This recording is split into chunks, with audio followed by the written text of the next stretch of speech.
Hello, everyone. Welcome back to Tales of Recovery. My guest today is Danna Yunis. Did I say that right? Yes. Yes. Nice to meet My you. friend, yoga teacher, just a beautiful soul that I have had the privilege to connect with in this lifetime. Probably in other lifetimes too. Many more. Yeah. Many. Are you kidding me? Yes. So tell us, introduce yourself and just tell us your story. Which part?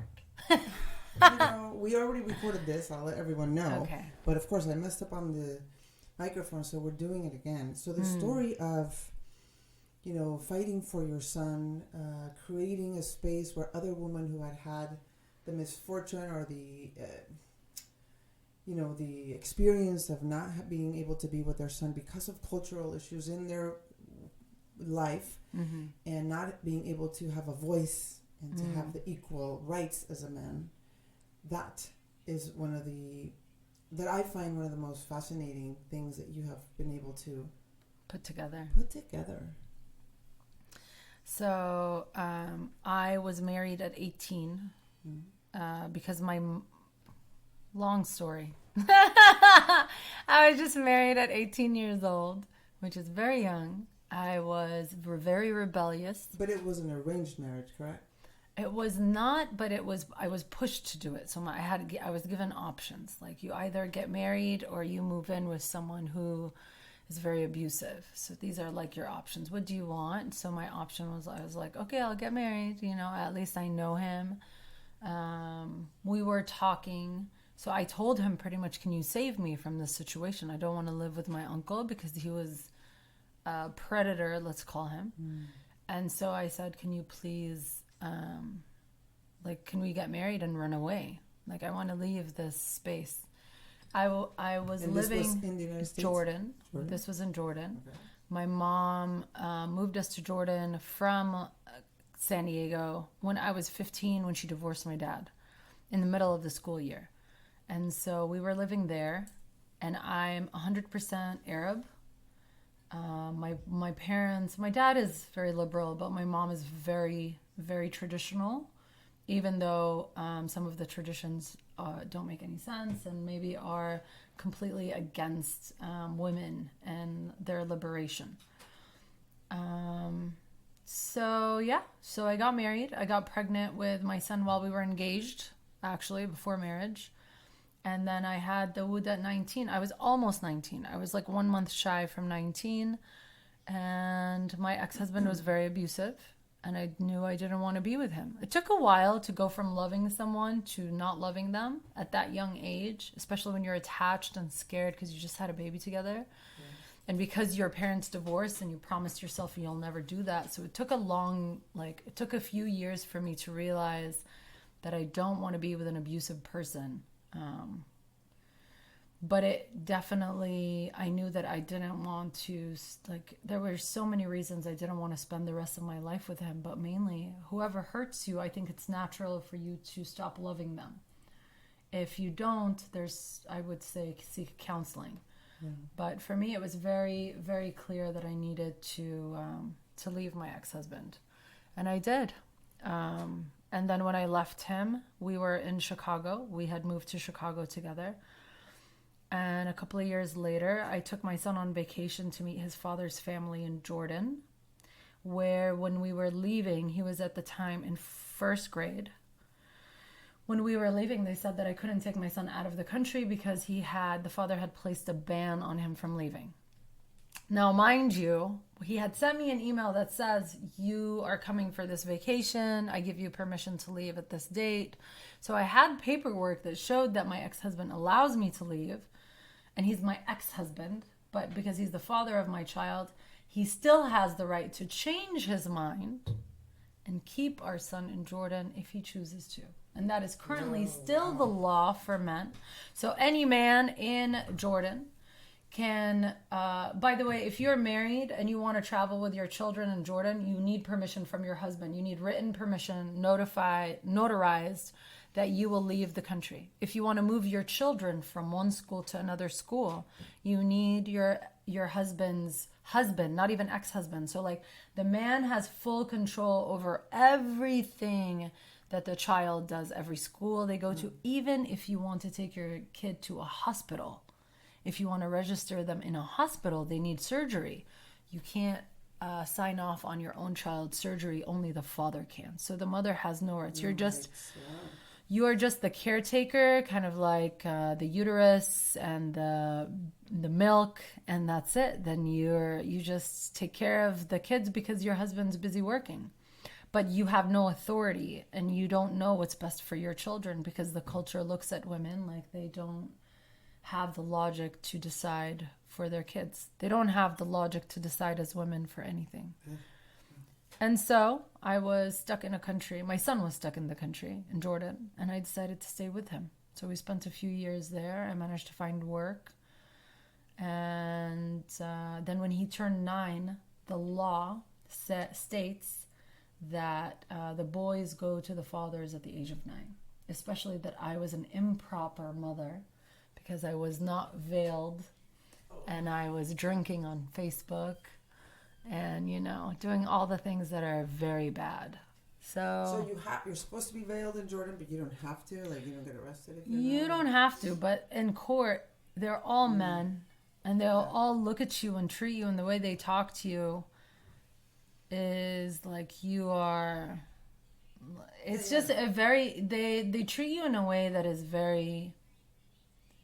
Like you are disgusting. Almost like you are, like they treat you like a prostitute if you are revealing your skin, if you speak without permission. They see that, like they have a word or a description in Arabic, mara awiye, which means you are a strong woman. And that's not a compliment. When someone tells you, inti mara awiye, like you are a strong woman, they mean that you are the most awful kind of woman. Like you are masculine, you are bad, you are like the lowest of all women is a strong woman. That's like a very, very common thing to say. Yi ma'waki. Like, oh, you're so strong. Like it's seen as a very negative thing. Wow. Yeah. Well, they can't control you, so they have to. It is very, yes, that amongst many other, but it's interesting. Yeah. Intense, no? It's like intense. It's like, I would call it suffocating. It is. It kills you. It's designed to murder your freedom and your soul as a woman. Yeah. Like that is how, apologies to the people of the culture. I love my culture in many ways, but the reality is the laws in those countries are designed to murder women on the inside, to break you. So as a strong woman, I don't even know where this like strength and power came from, but very stubborn and very rebellious. I didn't like this feeling. I didn't want to be part of a culture that wanted to break me. I didn't want to be broken. My ex-husband tried to break me by beating me to obey him.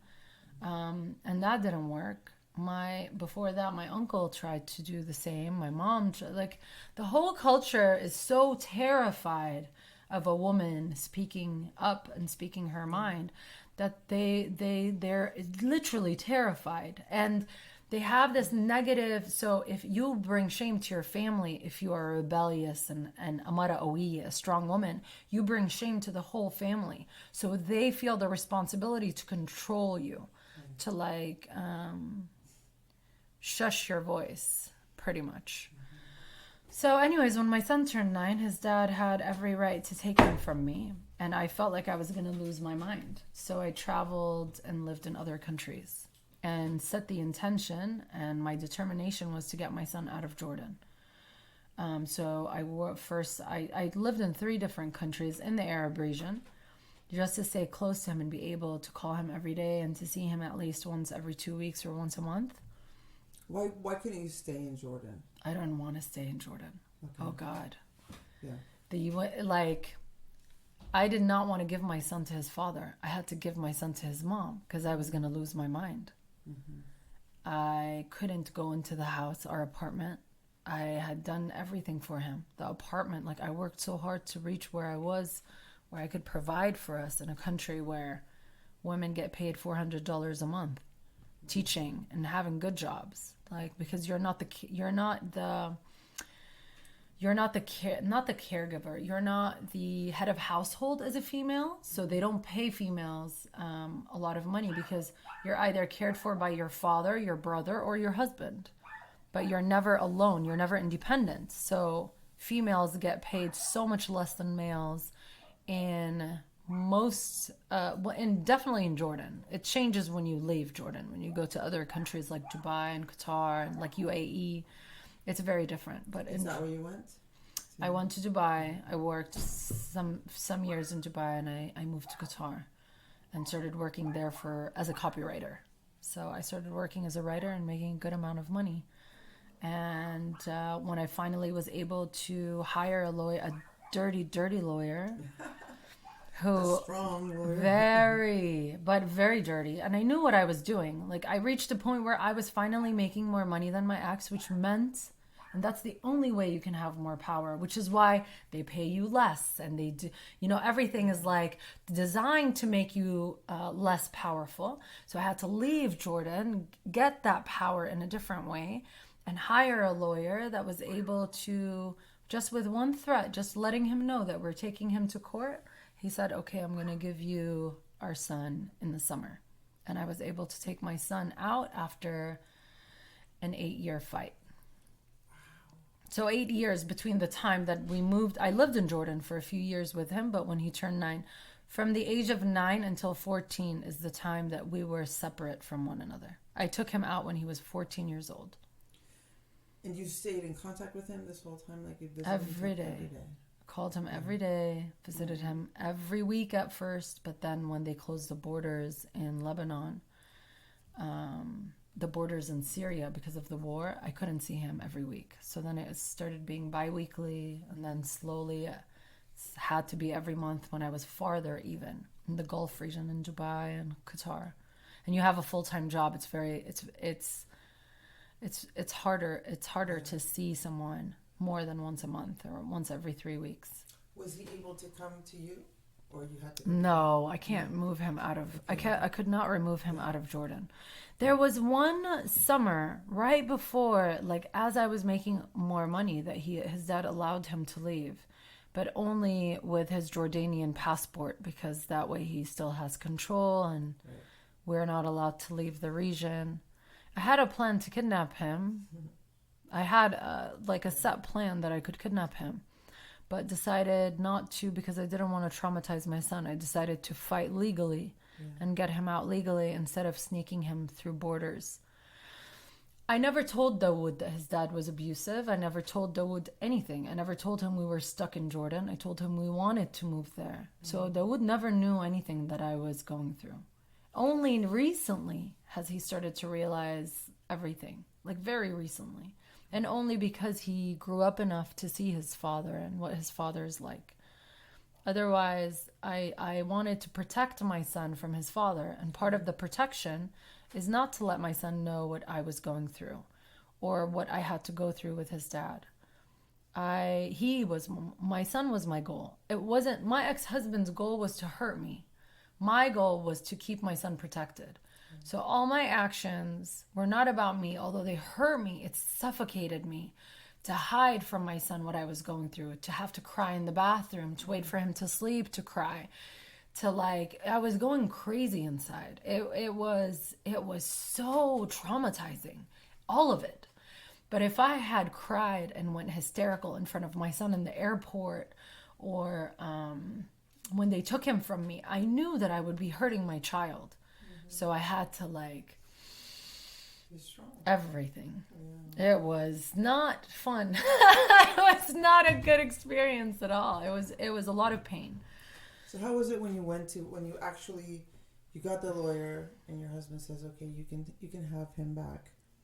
Was your son willing and ready to go back with you? Oh my God, we had been waiting. Okay. We had been on the phone every day dreaming of this moment, and he was not happy with his father.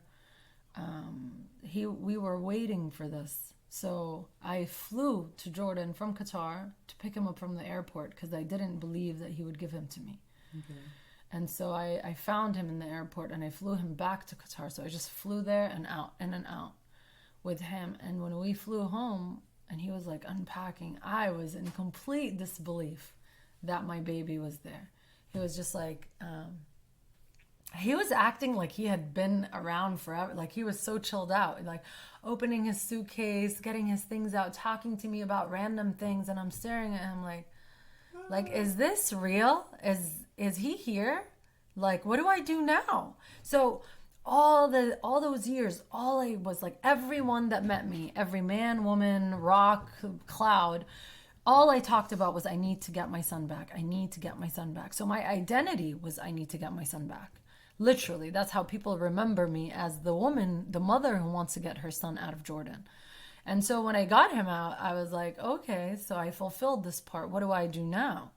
So I sat there, I stared at him. I was not able to react. I was just overwhelmed with joy and the sense of responsibility that now he's with me and I need to do everything perfectly. And so the next morning I woke up at 5 and I knew that I had to make sure that other mothers don't go through what I went through. And one part of it was through education, through educating moms, like, hey, this is the law. Maybe you should know about it before you get married. Maybe you can put a different condition in your marriage certificate or whatnot, because you're allowed to do that. Okay. Marriage just to protect in case. You can protect yourself if you write things down from the beginning, except women don't know. Nobody tells you about this. Yeah. And when you go through a story like this, like me, you don't talk about it because it's shame to talk. It's completely shameful to talk about your struggles as a woman. You're looked down upon. Like right now, if there are any Arabs watching, they're like, oh my God, this is so embarrassing. How can she be talking about this, in public? Mm-hmm. Like they shame. Well, it's part of the oppression system. Yes, exactly. Don't say anything. Yeah, if you do, then you are just like, it's like they have all these labels for women who speak up.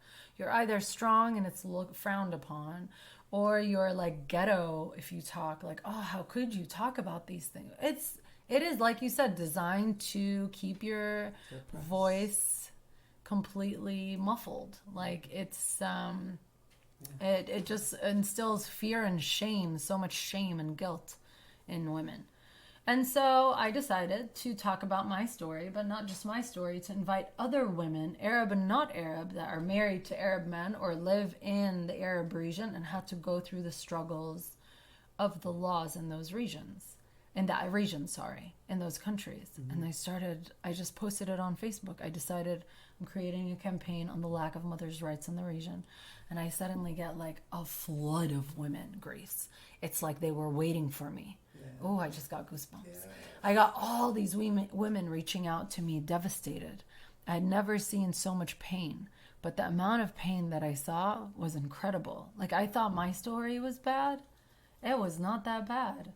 It was easy for me in comparison to women who never heard of their kids again. They just vanished. Mm-hmm. And the government is like, you got to find them. Like, it's none of our business. Or the dad just takes, because you as a father, you don't need permission from your wife to take the kids out of the country. Only the mother needs permission from the man. So you know what they do? They just find another job in another country, take the kids and leave. Okay, bye. And they leave the woman married to them so they can control her. Because if you're married to a man, he can ban you from leaving the country. So he places a ban on you. Go searching for your no, kids exactly. You're stuck in the country. Yes. Wow. And I feel like that is a whole level of abuse that nobody is not discussed enough. We don't hear about it. We don't talk about it. Women are too ashamed. And most of the mothers were scared to talk, because if they were to speak up, they're afraid that that's going to be impossible now for them to get their kids back, because now they're going to be shamed by the community. And if the government finds out that they spoke up against the government will make sure that she never sees her kid again. So it's fear. It's so much fear. These women were terrified. The only ones that I was able to get to talk were the moms that had their kids dead because of the laws. Mm-hmm. Like there was a mom that took her kid to the hospital. They said, no, unless the father comes signs the paper, we can't give your kid surgery. And the kid died in the hospital. because she couldn't get a hold of her ex or her husband at the time. It wasn't even her ex. So those are the women that are still doing that right now in 2021? This is now. This is right now. The only law now, if there's an emergency, the hospital is allowed to perform surgery, but only under emergency, and because of this one woman whose son died. They changed the law. Yeah, only this little modification, only if it's an emergency, and only this and that. Like they shrunk it to one thing, but you still can be banned from leaving. You still can't move your kids to a new school. You can't do anything. You are nothing. You have no power. It's like the whole system just reminds you of how powerless you are. And it's painful. It's trauma. So you began this this program where you interviewed these women, right? Through a radio show that was over there. Tell us about that. Well, what I did was, at first, I just knew that that's what I wanted to do. So I posted it. And a lot of women approached me. And one of the women that approached me said, "Can you please come to my office?" And I was like, this is so annoying. Like, you can't meet me? Really? You want me to come to your work during the day on my lunch break just so? She's like, "Yeah, could you please?" And I was like, sure. Maybe she has a good story. She's one of those moms that really needs to talk. And then her secretary calls me and says, "Can I get your passport, please? I need a copy of your passport to allow you in." And I was like, who are these people? So I sent a copy of my passport, and then I get this permit to go into one of the biggest news agencies in the world. So it's the second largest news agency worldwide. And I went in, and she's the managing director of the social media side of that agency. What's the agency called? Al Jazeera. The one that I work, like the social media side that she's the managing director of, is AJ Plus. That's what it's called on social media. And they're huge. And they talk about everything. And so I walk in and I speak to her, and I'm kind of interviewing her, like seeing what she's about, what she wants to talk about, what her story is. And she looks at me after talking to me, asking me about the campaign. Why am I doing this? What's the motive behind it? What's my story? She looks at me and she's like, "Well, to be honest with you, I am divorced, but I didn't have to go through the struggles because I'm always making more money than the men around me," because she's in a high position. "But I want to hire you because I need people like you on my team. And I want to turn your idea into a show, into a series on AJ Plus." And so that was like the moment where like, yes, this is amazing. And I believe that whenever you follow your heart and you do crazy things, like to make these decisions because you're something inside you is pulling you to do it, everything aligns to make you heard. Everything aligns in your favor. And so there were a lot of hurdles, a lot of struggles, but I started interviewing women in different parts of the Arab region and talking to them about their struggles and trying to collect these stories and to talk about them, like to compare stories also in the same country. The woman that speaks up and the woman that's silent get treated differently by the government. The woman that's Muslim, the woman that's Christian, the woman that's Shia, the woman that's Sunni, like depending on what sect of religion you are, you're also treated different. People think that it's, because they're Muslim countries. No, actually, the Catholic Church. So in the Arab region, yeah, I know it's funny, right? Like, yeah, of course. In the Arab region, you go to the courthouse of your religion. Not yours, sorry, your husband's religion. So if you were Catholic and he's a Baptist, you will have to go to the Baptist church to get a divorce and do the family affairs, whatever. To get the custody and solve all that. Or while he stays in his sect, the laws in every single courthouse is completely different, although they're in one country. So there is no separation of church and state? No. Okay. No, there is not. And there's definitely no separation. And so the Catholic Church takes all children, boys and girls, away from the mom at the age of 2 in case of divorce. The Catholic Church? Mm-hmm. Of course. Isn't that crazy? But I thought it was a religion thing. I was resentful towards religion because of this. I realized it has nothing to do with religion. It is just a matter of control, controlling the women in the culture. all of them were kind of agreeing on this one thing, to keep the control in the men, to keep the power for males. So it's not a religious thing. Because Sunnah, at least I kept my son until 9, not 2. If I was Catholic, they would have taken my son away from me immediately when I landed in Jordan. So no matter where your background, what your religion, you are not treated fairly. And the child, even if the father is like, you can keep the kid, I don't want the kids. Child custody is like $100 a month. What do you call it? The payment that they pay every month. What do you call that? Child support? It's child support. Child support is about $200 a month for mothers. So you can't really do anything with the money that sometimes it's $100, sometimes it's $50, $40. It just depends on the guy and how, This is very within class systems. Like, if you're super, super rich, do you, like, avoid this? And if you're, like, less...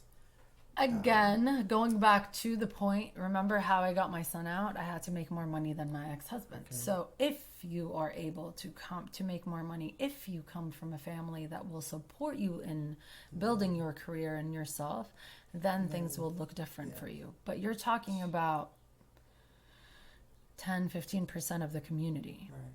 So it's not enough. So you're doing the show, and is it getting momentum with AJ Plus? Yeah, kind of. Getting very slow. Lots of trouble. Where we were detained. I was detained for an interview that I had with someone in Lebanon, where there's a lot of corruption. And then I just decided I needed a break after that. Came to visit my dad, found that my dad wasn't feeling well, and stayed with him. Came to visit him in the United States? Yeah, here in San Diego. And once I stayed here, took care of him. 3 months later, he passed away. And I decided to stay here in the United States. But I feel like I know that my journey is not just... I can speak up here in America about the lack of mothers' rights in Jordan way louder without getting in trouble than I can there. This is a very clear realization that I arrived to.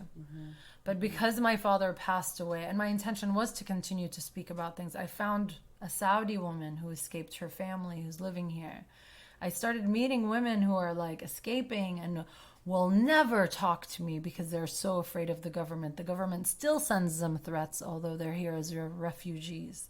I found that this fear travels with women even when they escape, and they don't want to talk about it because they're so scared. Maybe I'll get in trouble because I said this. Who knows? Well, I'm always getting in trouble with this podcast anyway. So yay, we get in trouble together. But yeah, so that's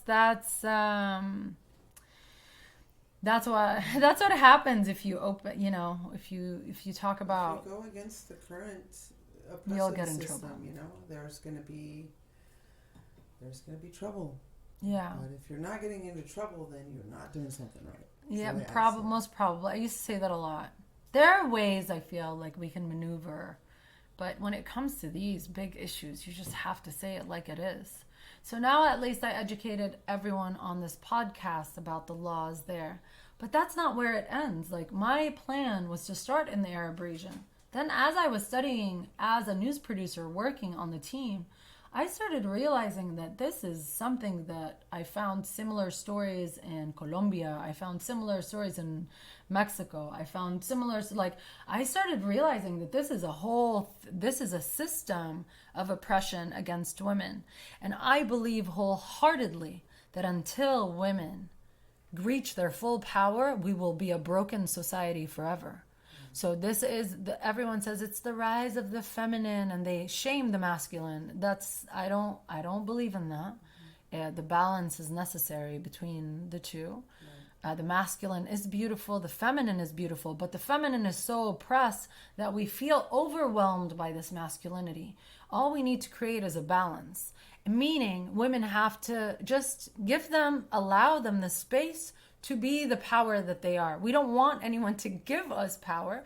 Just allow us, like, law-wise, it should be equal and fair. Pay-wise, still in America, it is not equal. It is not fair.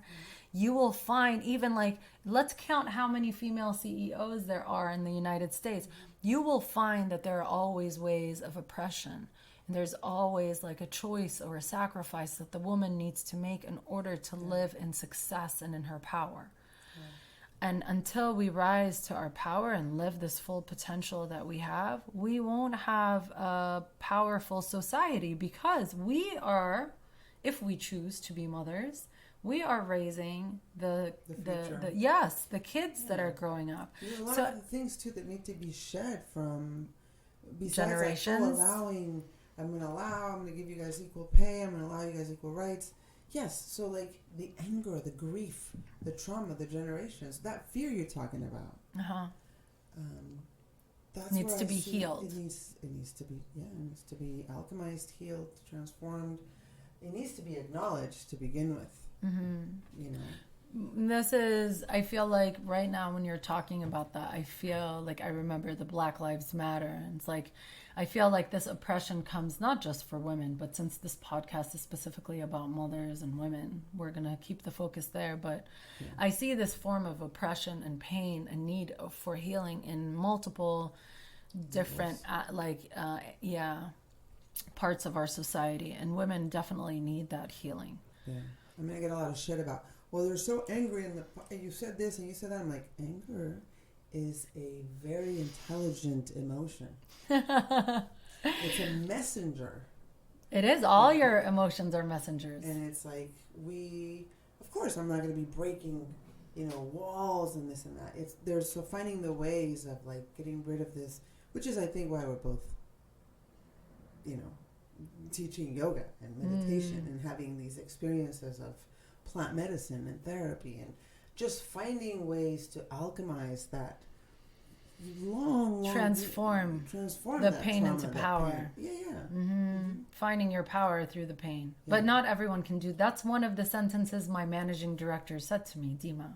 She said, I looked at her when she said, I want to hire you as news producer. I said, I did some like journalism, but I've never worked as a news producer. She said, oh, it's okay. You'll be great. I said, why do you want to hire me? Like, this is a very hard agency to be part of. And I had no credentials to be part of. Like, I felt, I didn't understand why she wanted to hire me. And her response was, because you know how to turn your pain into power.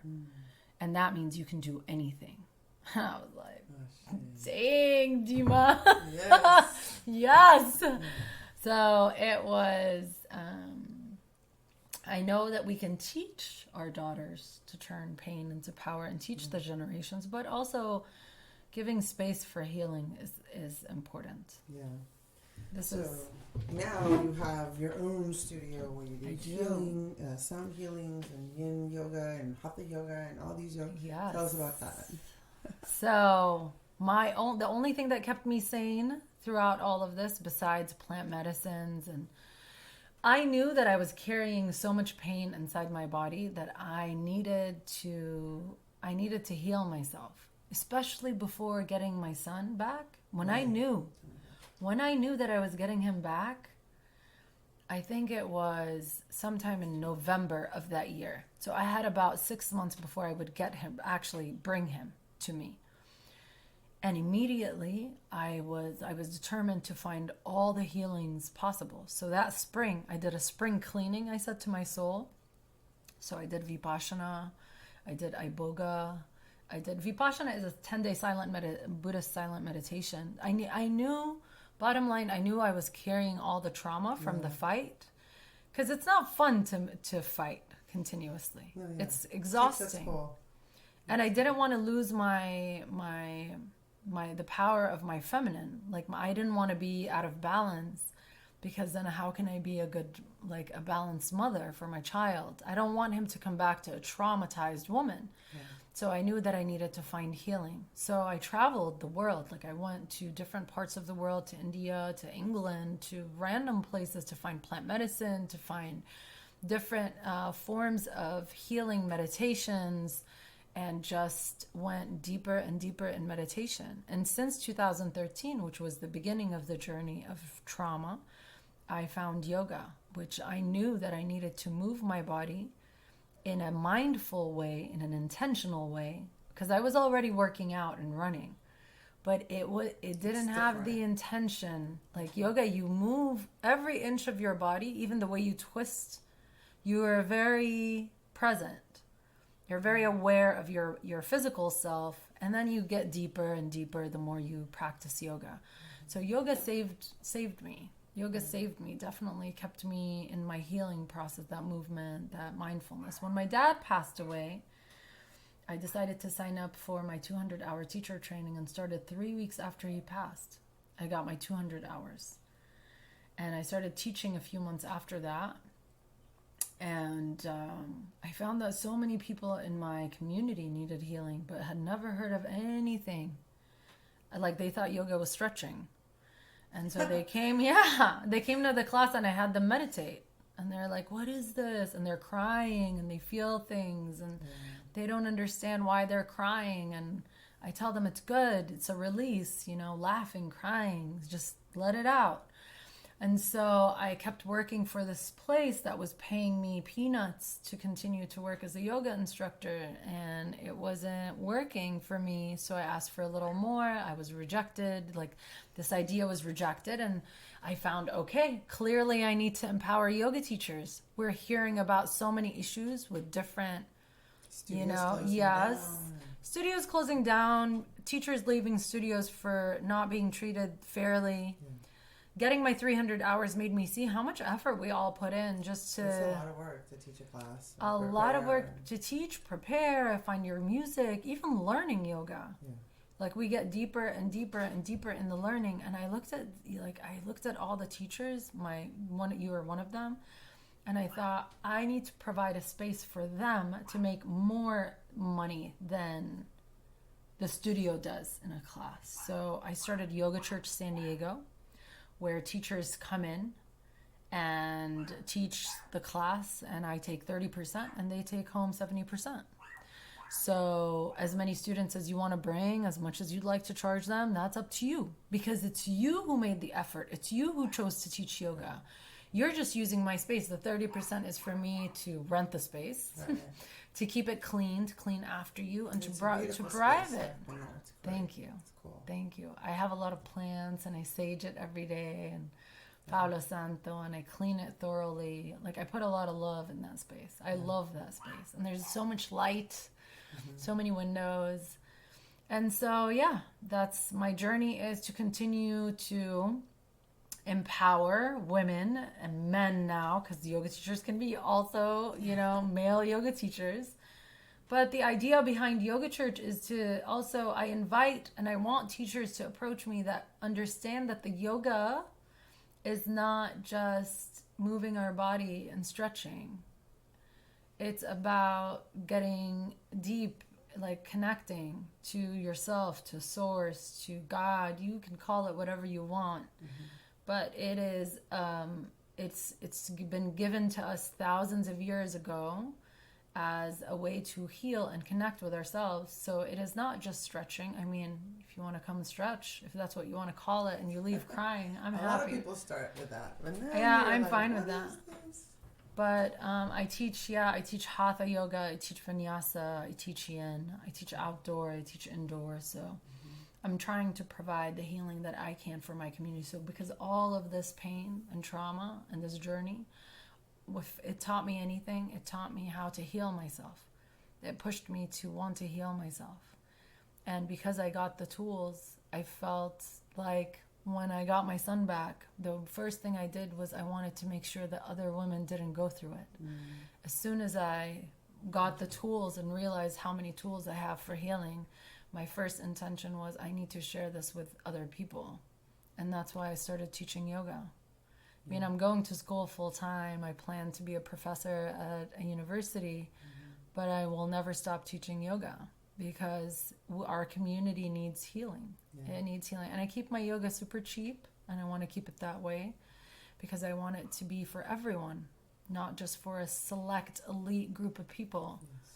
I also am in the process of getting hired to teach it in schools in the San Diego School District. Wonderful. Hopefully I start in March to do this, and I want to spread it to all other schools. As long as I get hired in one school in the district, it will be easier for me to slowly expand into other areas. I just want to spread healing as far and wide as I can. I think that's a beautiful, all schools should be teaching yoga, emotional regulation, mindfulness, meditation. Emotional intelligence. Way before math. Yeah.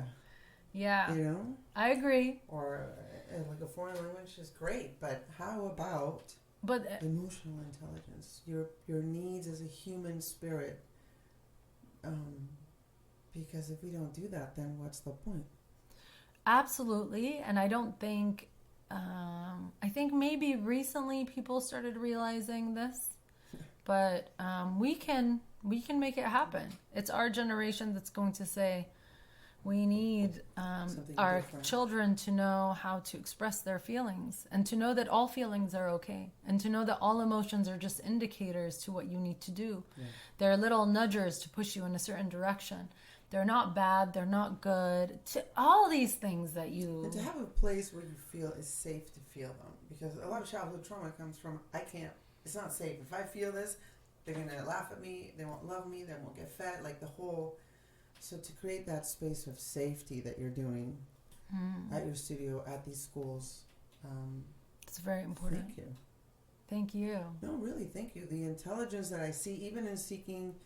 getting out of the situation, whether it was getting married to your ex-husband, but now going in here, okay, I'm not gonna lose my shit in front of my child because I'm gonna honor his emotional space before mine, and I'm gonna find these lawyers, and I'm gonna work out, and I'm gonna do this, and I'm gonna go to yoga, and I'm gonna go to appointments, and like that seeking of emotional wellness. Oh, you're gonna make me cry. It's true.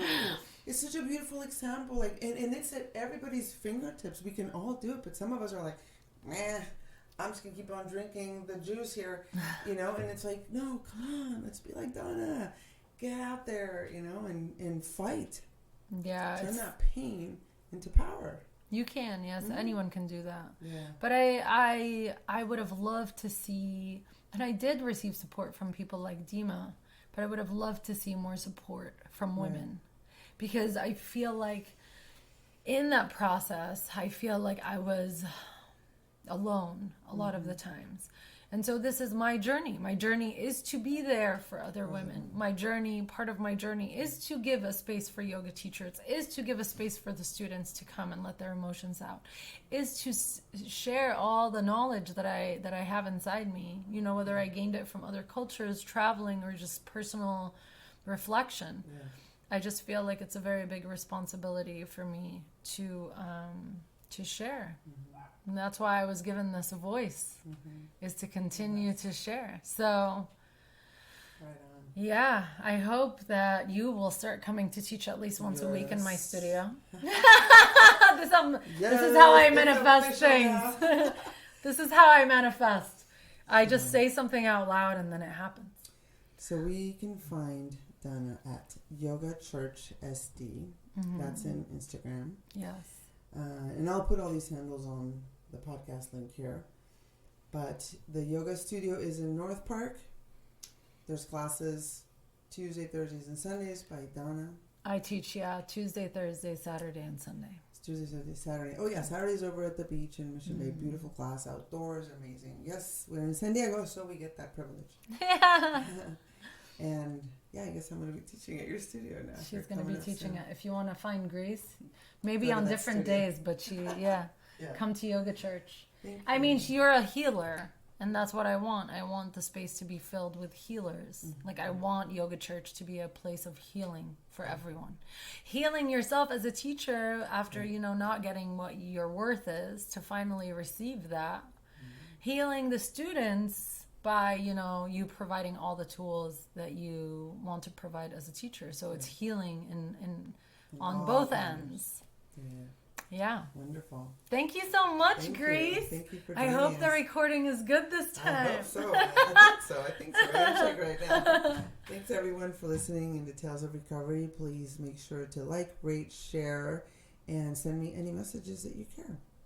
Thank you so Bye. much.